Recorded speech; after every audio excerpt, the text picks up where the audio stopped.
Honey, come on, put down the phone. You're obsessed with the thing, put it down. But you had your... Listen, do as I tell you, put the phone down now. Okay. It's gonna be glued to your hand one day. Oh my word, I got 5 likes. 5 likes on that picture, the one I did of the mountain and me standing with the hair thing. 5 likes on it. Oh my, I am the coolest mom in the world. Yes, I am. Take that, Denise, 5 likes. Ha! Hashtag cool mom. Hashtag social media mom. Hashtag best mom in the world mom. Hashtag knows what's happening with hashtags mom. Hashtag blessed. Ah! This is the greatest picture in the world. Oh, look, someone's done like a pound sign with LOL. Lots of love. Someone loves me.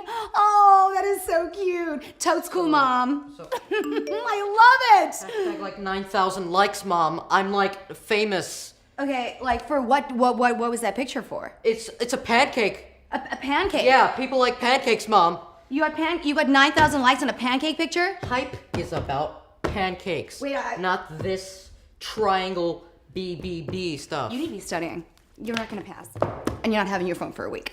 Okay, real mature, Mom. Bye.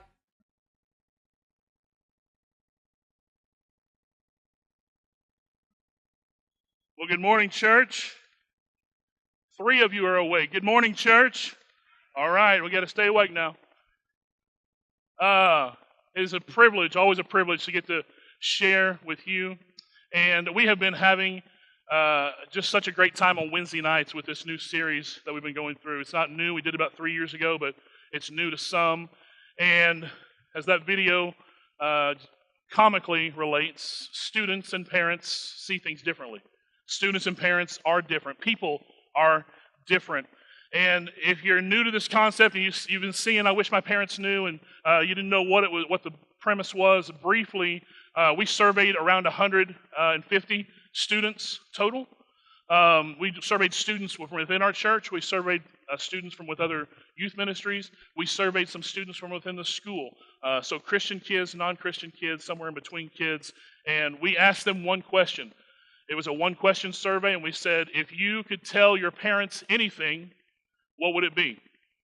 And we allowed them to write on a card, completely anonymous, gave them the protection of anonymity so that they could be honest. And if you could tell your parents anything, what would it be? And we've taken those answers, and we've compiled a 3-week study to where we've invited students and parents, and we've had a tremendous response from parents. We've had nearly 50 parents both Wednesday nights, and that's a great turnout for us.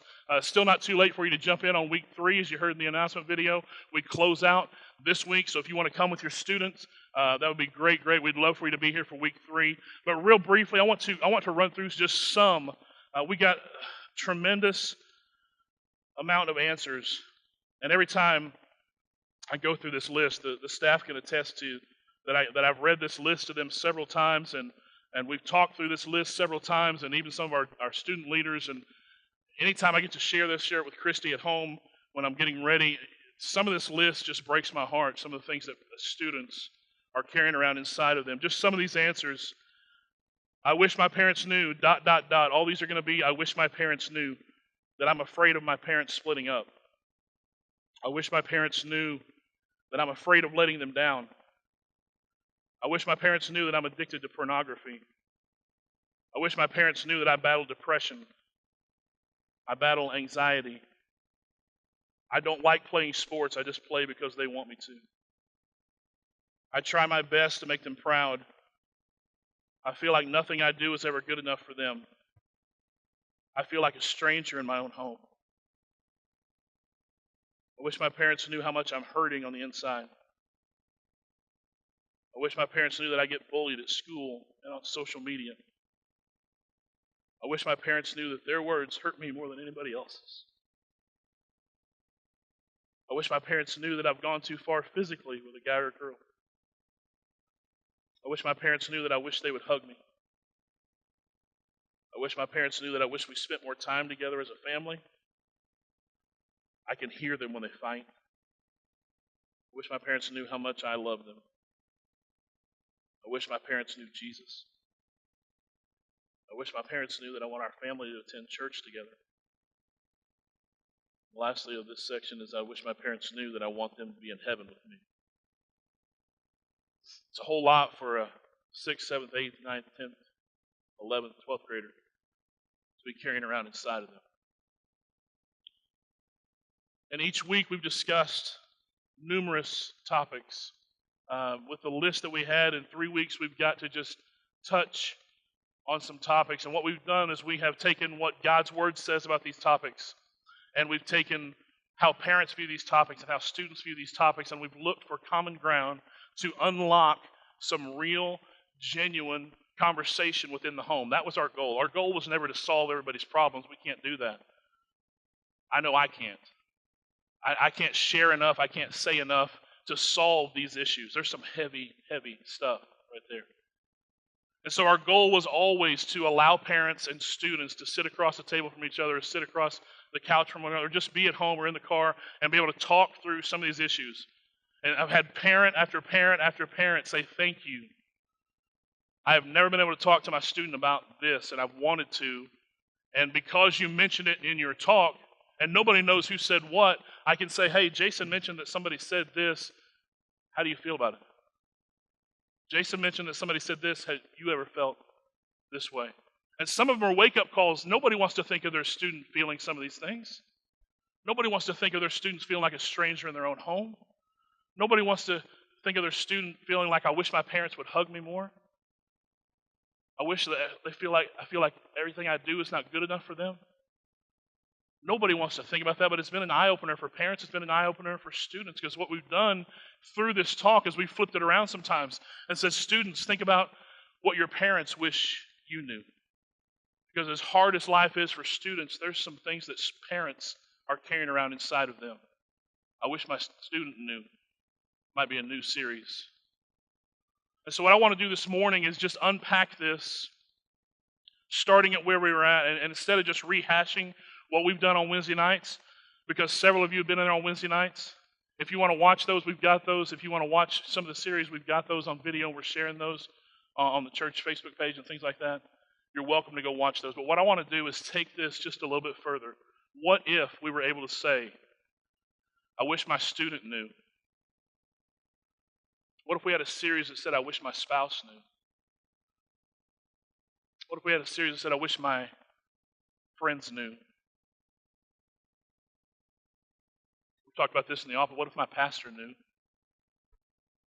What if my church family knew this? How much real conversation, how much healing could begin when we start to get real with one another?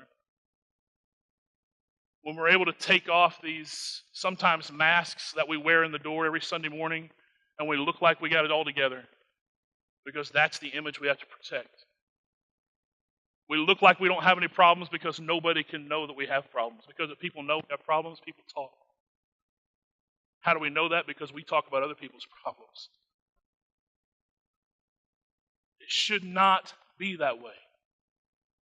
This church, your home, should be a place where people can feel safe to be who they are and have real struggles and work through those together. Now listen, I'm not asking you to come in on Sunday morning and just bare your deep, dark secrets. What I am asking you to do is walk through these doors on Sunday morning and just be real. If you're hurting, just say, I'm hurt. If you're broken, just say, I'm broken. If you're having a great day, be there for those who are hurting. Be there for those who are broken. Because one of these days you're going to come in and you're going to be broken, you're going to be hurting, and you're going to need somebody else to come alongside you. What would it be like if we were able to say, I wish so-and-so knew? So how does this apply to all of our relationships? Our relationships as married people, our relationships as parents, our relationships as a family, our relationships as friends, our relationship as a church family. That's what we're going to look at through First Family Sunday. Have you ever looked at something or looked at someone, and for the first time you see something that you haven't seen before? You know what I'm talking about? There's just something that clicks and you see it or you realize it. Or I've got some illustrations, some things that we see every day. These are advertisements that we see throughout our day that have some hidden meaning. Some of you might know, some of you may not know. Let's just learn some things together. The first one, I love Toblerone chocolate. I choked up there. Sorry, thinking about chocolate. Fat people and chocolate. Telling you. Have you ever noticed the little bear on the inside of the mountain? Have you seen that little chocolate? You ever see the bear? He's standing up on his two hind legs doing a little dance. I don't know why he's on his back legs, whether he stole some chocolate from some campers or what. I don't know why he's happy, but there's a little bear hidden there. Let's look at the next one. We got a Baskin Robbins finally in Joplin. Baskin Robbins. I had not seen this until they came to Joplin and somebody pointed it out. Do you see the 31 there in the logo? The B and the R, the middle of them make 31. Baskin Robbins advertises 31 flavors. That's their hook, all right? 31 flavors. So Baskin Robbins, a little hidden meaning there. This is one that I can't believe I went for years and not seeing this. FedEx. Do you see the arrow between the E and the X? Am I just the slow one? You see the arrow? You ever seen that? They deliver things fast, they deliver things quick. And I did a little bit of research on that, and I saw somebody in a marketing thing say that the company says that there are arrows on every side of the X. They're just because they're white, they're invisible, because they ship around the world. They deliver fast around the world. Okay? So we're learning things. Any cyclists in here? Tour de France? Tour de France? Say it right, sorry. Do you see the little cyclists of the two O's there? The yellow or the orange O is the front wheel. The O in tour is the back wheel. I don't know what that U's doing, but it's just weird. But he's cycling. We hope he's not doping. We have a doping problem with the cyclists. But the Tour de France got that little hidden logo in there. I think we got two more. Let's look at this one. Tostitos. The little T's. You see the little people sharing a chip? They aren't married because they don't share chips. If you shared a chip, you're within your first 6 months of marriage. Okay? So they're sharing a chip over a little bowl of queso or of salsa. All right, last one, I think. And then Amazon. I mean, Amazon has taken over my house, I think. But see the little smiley face? Everybody kind of sees the little smirky smiley face. Hey, I got a deal. That's what but it also, the smiley face connects from A to Z. They offer everything from A to Z. Amazon. Okay? There's some hidden things out there. So my question to you, or what I want to talk about this morning, is I believe there's a hidden meaning or there's a hidden secret to all of our relationships that is an umbrella over all the different types of relationships that are in our lives today, in our marriage, in our parenting, in our friendship, in our church. All of these, this one thing can be applied to all. And throughout the gospel, the word mystery is used. Jesus said it in Matthew 13. His disciples said, Jesus, why do you teach these people in parables? And Jesus said, to you it's been revealed the mystery, but I teach them so I can unveil the mystery. It's how I teach them. I unveil the mystery of the kingdom of God to them. Paul uses it throughout his writings. Just a few examples. 1 Timothy 3:16 says, great indeed is the mystery of the gospel. Colossians 1:26 says, the mystery that's been hidden for ages has now been revealed. Romans 6:25, the mystery that was kept secret but has now been revealed. And then our passage for today, turn to 1 Corinthians. 1 Corinthians chapter 13. And many of you know where we're going before we even get there because you know 1 Corinthians 13. By the way, those mysteries of the gospel that they refer to is Jesus. There was a mystery all throughout the Old Testament that has now been revealed through Jesus, and Jesus is a picture of God's love for humanity. Look at verse 2 of 1 Corinthians 13. But if I have the gift of prophecy and understand all mysteries and all knowledge, but I don't have love, or if I have faith that can move mountains, but I don't have love, basically the Bible says you don't know jack. Now that's a different translation than you have, okay? That's the urban translation. It says you don't know anything. If you know all these things, but you don't have love, it's nothing. So I submit to you this morning that the key to our relationships, that communication that we were talking about between parents and students, the communication that needs to exist between husbands and wives, the communication that needs to exist between friends, the communication that needs to exist in a church has to be rooted in the love of Christ. And the love of Christ is a different love than you and I portray at times. So let's look at this. Go back up to the beginning of the chapter. 1 Corinthians chapter 13, verses 1 Verse 1. If I speak with human or angelic tongues, but I don't have love, I'm a noisy gong or a clanging cymbal. Question. Is there a noisy gong or a clanging cymbal in your home, or in your friendships, in your relationships? And before you answer, you may be that noisy gong or clanging cymbal. If I have the gift of prophecy and understand all mysteries and all knowledge, and if I have the faith that I can move a mountain, that's a lot of faith, but I do not have love, I am nothing. And if I give away all my possession, even if I give my body over to be burned, I can boast about it, but if I don't have love, I gain nothing. The language of God is love.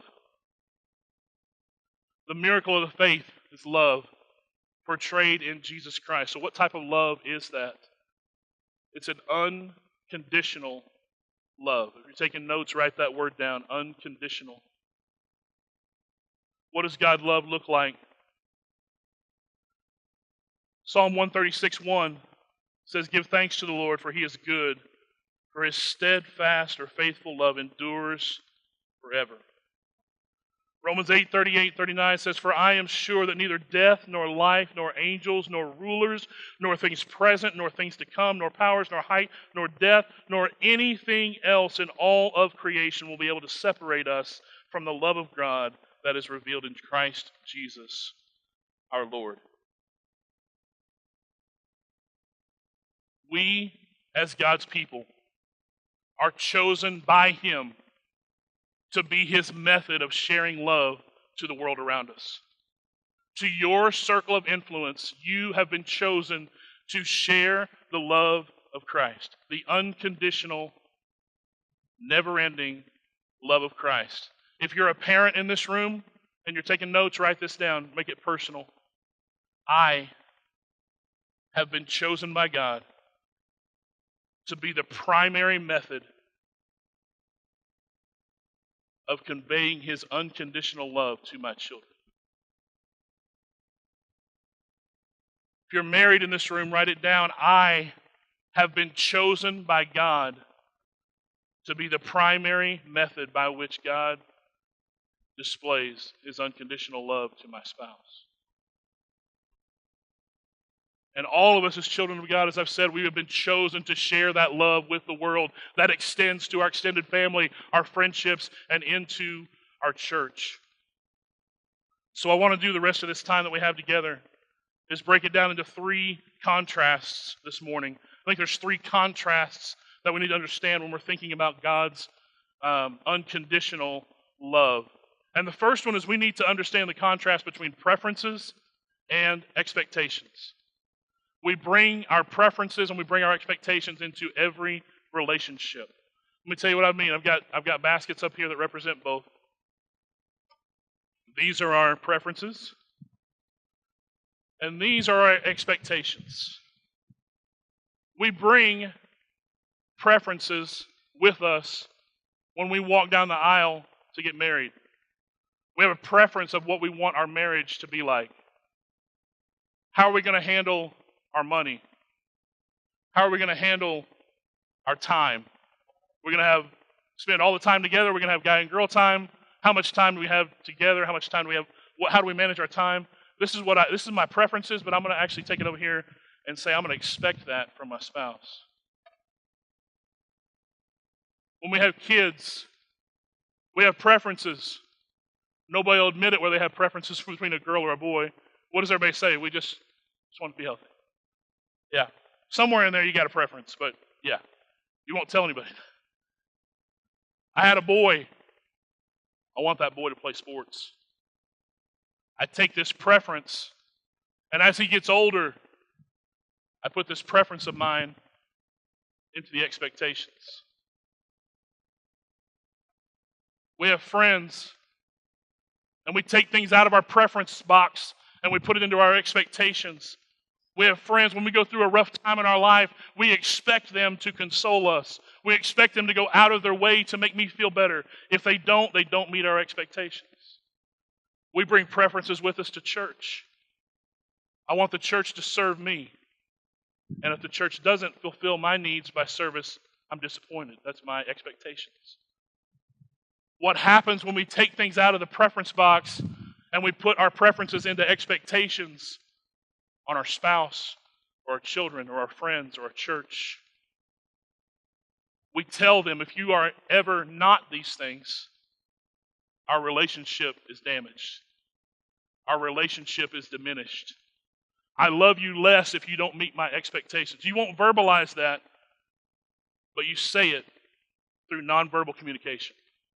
You put those expectations on your spouse. You put those expectations on your kids. You put those expectations on your friends. You put the expectations on your church. And there are people all over the place that are hurt because their expectations haven't been met. Not necessarily that their spouse did anything wrong. It's just you didn't get your way. And so you're going to take your ball and go home. You're going to ball up and be mad. If you have my expectations aren't met, I'm going to give you the silent treatment. If my expectations aren't met, I'm going to give you a lecture. If my expectations aren't met, our friendship might be down. I may not hang out with you as much. If my expectations aren't met, then I might find another church. The problem is when we take our preferences, which were never meant to be absolutes. These are preferences, what we would prefer to have.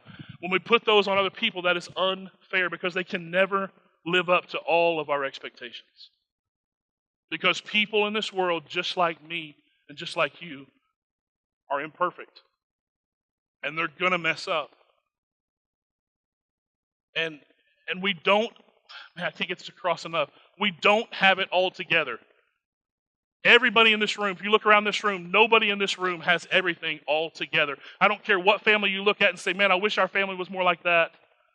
I don't care what wife or spouse or mother you look at and say, man, I wish they seem to have it all together. No, they don't. Just because they post pictures on Instagram and Facebook that look like they have it all together, they do not have it all together.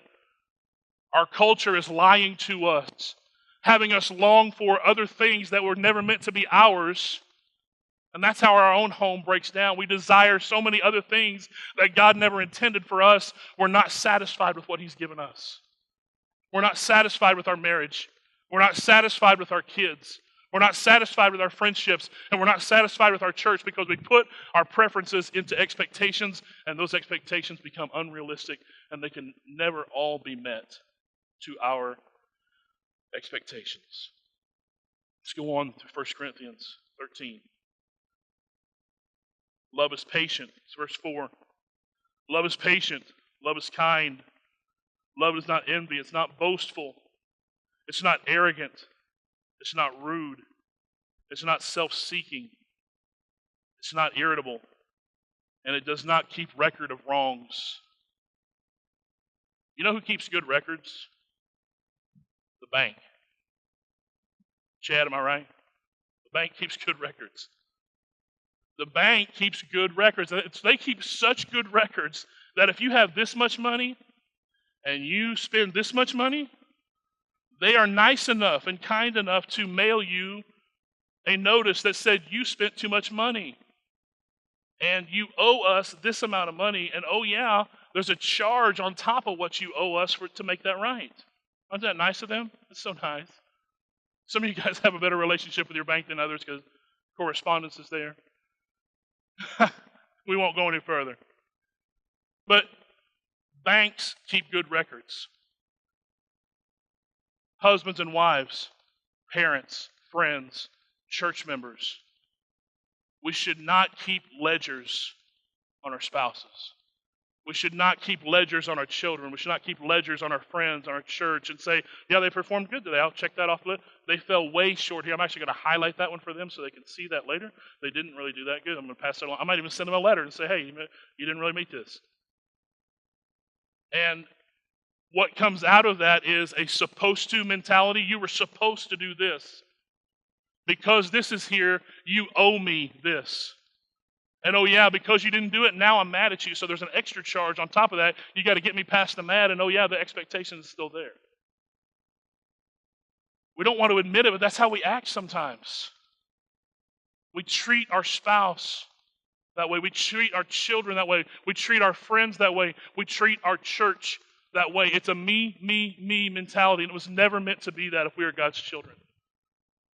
That is not how you show unconditional love to the world. Love says, I'm supposed to give, not what am I supposed to get. Unconditional love says that. A selfish love says, what can I get out of this relationship? My needs, my needs, my needs. And unconditional love says, what can I give to them? What can I help them with? Spouses and parents, we're supposed to love one another and love our children as Christ loves us. And there's not a doubt in my mind that almost every father, every husband in this room, you would lay down your life for your wife. You would lay down your life for your children. Mothers, you would lay down your life for your kids. I have no doubt that in your heart of hearts that's true. But is that the way that you live your life for them? Yes, I'm willing to die for them, but so often we're not willing to live the kind of godly life and show unselfish love to them so that they know they are a priority, so that they know they mean something to us more than just that someone. So the difference between preferences and expectation, the second contrast it brings us to is appreciation versus depreciation. Appreciation versus depreciation. Let's say you go down to one of the car lots in town, you buy a brand new car, okay? Whatever kind of car it is, let's say you pay $40,000 for a nicer new car, brand new, no miles, brand new car. You pay $40,000. You take that thing out and you drive it around for about 4,000 miles, and you say, I'm not real sure I like this. And you take it back to the car dealership. Are they going to give you back $40,000? Huh? It's interactive. No. Why? Because the car has depreciated. It's lost value.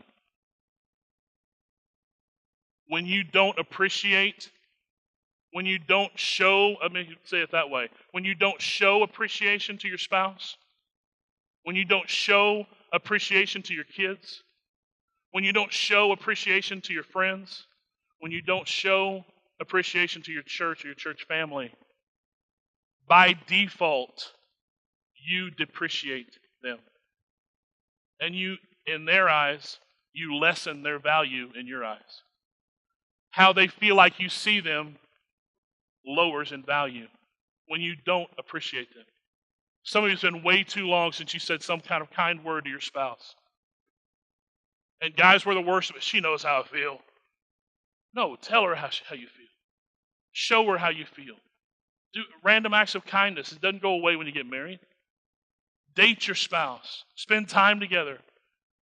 Enjoy one another's company. Do you appreciate your kids, or you just spend so much time saying, you got to do this, you got to do that, we're late for this practice, we got to go here, we got to go, you got to make this grade, now it's time for bed, get up and let's do it all over again.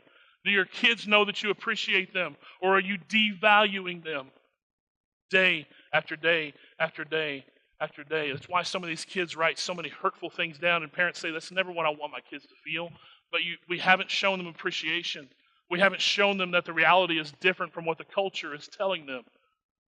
That's why so many of our marriages are falling apart. That's why so many of our families are falling apart. That's why so many friendships are fractured. That's why so many churches are hurting, because we don't appreciate one another. We don't show unconditional godly love to one another. When you start to appreciate that other person, you make a switch. You switch from self to serve. You switch from complaints to compliments. You switch from guilt to grace. You switch from a you owe me mentality to an I love you no matter what. You switch from the conditional to the unconditional. When we fail to show appreciation, by default, we are depreciating those people in our lives. And lastly, the last contrast I want to talk about today is the difference between a contract and a covenant.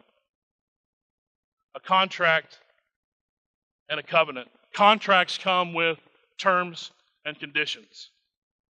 Can you imagine those in marriage? Like, as they're walking down the aisle, they play some music, and here's the terms and conditions of this marriage, and blah, blah, blah, and it's fine print. You know the ads I'm talking about. It's the medical field that does this, okay? And you know what I'm talking about. You know where I'm going already. There's those things that they say, hey, this drug will help you do this, this, this, and this. And there's a little butterfly that flies across the screen. That butterfly is to distract you from what the guy's getting ready to say. Because he says, side effects of this drug are blah, blah, blah, blah. And it's hot sweats, it's cold sweats, it's anxiety, it's depression, it's suicidal thoughts, it's you can't sleep forever. You're going to sleep for 5 days, but you take this drug and it'll take care of this. All good. I told Christy, there's a laxative on the market today that says it works while you're sleeping.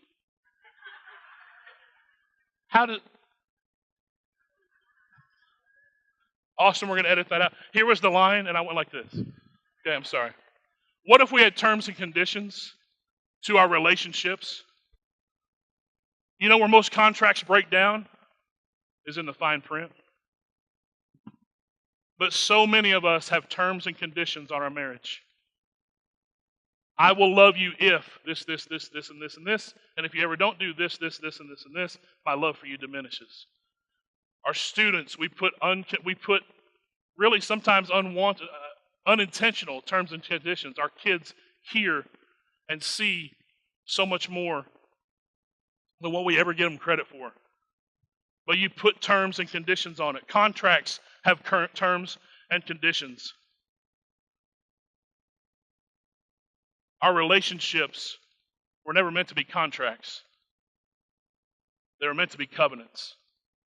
We were in a contract with God. It was called the law. Then Jesus came and changed things around and brought us into a covenant relationship with God, where God says, I'm taking all the work and doing it. Contract. Some of you guys are contractors. You have contract in your job title. You bring two sides together, and this side does this, and this side does that. And we have a contract, and if one side ever neglects the contract is broken. It's null and void. We cannot bring that type of mentality to our marriages. We cannot bring that type of mentality to our parenting. We cannot bring that type of mentality to our friendships or to our church. That says, if you're ever not this, then I'm going to break away and go find something else. You want a better spouse? You want a better kid? You want a better friendships? You want a better church experience? Appreciate the one you have and work on that. Show unconditional, covenantal love to the people in your life. Godly relationships are not contracts. And there's far too many of us sitting in here today who have a marriage contract. There's far too many of us sitting here today who have a parental contract. There's far too many of us today sitting in here and you have contracts between friends. There's far too many of us sitting here today treating a church relationship like a business relationship, like a contract. Covenant, unconditional relationships. If there were terms and conditions on our relationship with God, we would have to cut out most of the Bible. We have to cut parts out of the Bible, it just wouldn't be there. Those verses we read earlier today, Psalm 136, His love endures forever, cut that out. That's a condition. That doesn't have conditions in it.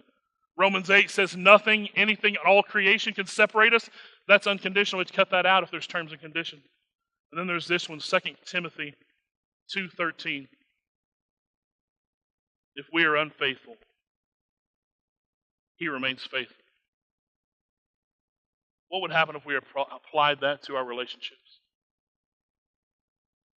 Even when my spouse does not live up to my expectations, I'm going to remain faithful to them and love them unconditionally. Even when my kids don't live up to my expectations, I'm still going to let them know that they have a safe, loving home where they are accepted no matter what. What if our friends knew that no matter what, we were not going to sever the relationship? What if our church knew that no matter what, the people were here we are in a covenant relationship. We are working together to win people for the kingdom. What would that look like? And I don't know where you're at today. We're getting ready to enter into a time of decision. Maybe you're here today, and for far too long your marriage has been a contract. Maybe you're here today, and for far too long your parental relationship has been a contract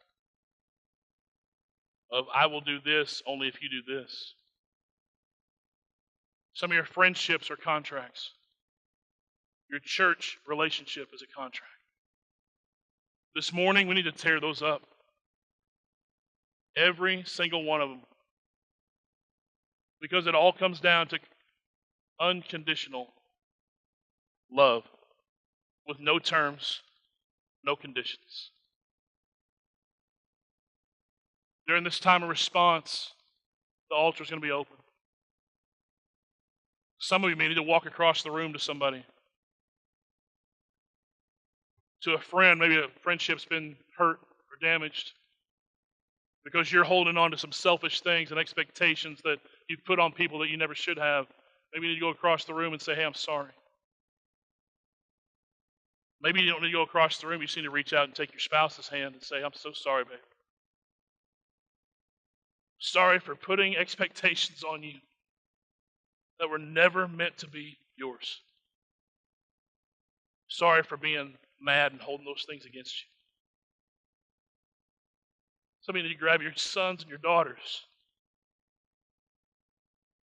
Bring them to the altar and pray with them and let them know that mom and dad love you unconditionally. Whether you perform on the field or you perform in the classroom or you ever become this, or this, we love you. Some of you need to come to your pastor. Say, Pastor, I'm sorry for treating my church relationship like a contract. Sorry of expecting service when I'm supposed to be the one serving. I don't know where you're at today. But one thing I know is that you cannot show the unconditional love of Christ to your spouse, to your kids, to your friends, to your church, until you've experienced it yourself.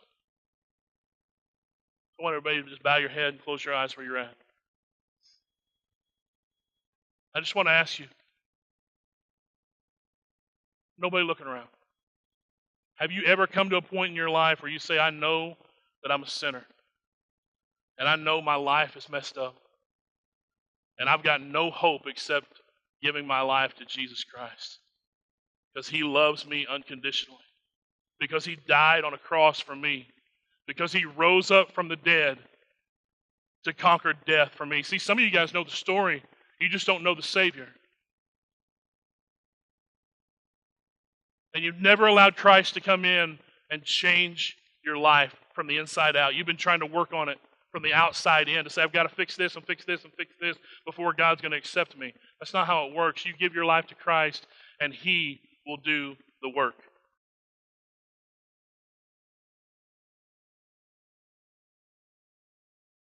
Thanks for taking the time to listen to the podcast. I hope this message has helped you. If you made a decision for Christ or would like to speak with a staff member, call 417-624-4585 or email Carrie@FirstJoplin. Please subscribe and rate our podcast. Feel free to share it with your social media circle. We're glad you plugged into the teaching ministry of First Joplin, but would love to meet you in person if possible. Visit firstjoplin.org for information on plans.